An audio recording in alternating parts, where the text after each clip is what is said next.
Good morning, everyone. Today I'm going to be teaching the class about the effects of coral reef bleaching.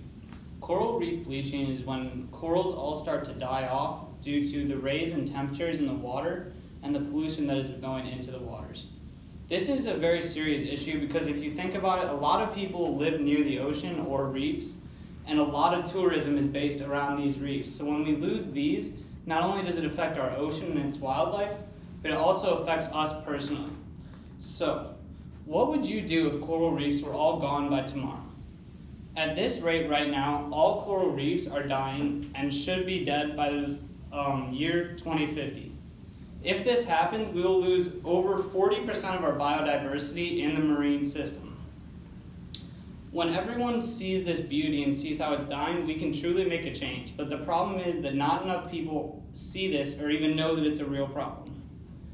I know about this problem due to my past experiences.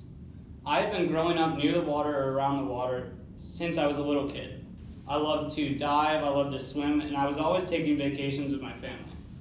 When I was out, I would always go visit these coral reefs and see different animals, and I always was interested in it.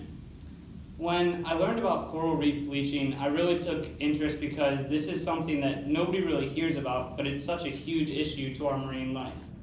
When I heard about this, I began watching documentaries such as Chasing Coral, which is actually a documentary based on coral reef bleaching and the solutions that we can come to for it. So first, I want to explain to you what coral reef bleaching really is. Coral reefs are made out of hundreds and millions of different corals that all live together in perfect harmony. When these corals begin to grow and expand, they need a lot more food. When our waters are being heated up due to our excessive carbon emissions and pollution, their food supply is actually cut off, and this becomes a problem for them. The coral cannot find its food, it begins to reject itself, loses all its color, and in about over a year, an entire reef could actually die. When these corals are dying, they can't reproduce, so there's no chance that the reef has to actually recover or fix itself. Next, I'm going to be talking to you about why this actually affects us. Some people think, oh, well, if it's not close to me, it won't really affect me. Why should I really care? Well, coral reefs actually house a very large percentage of the world's ocean biodiversity.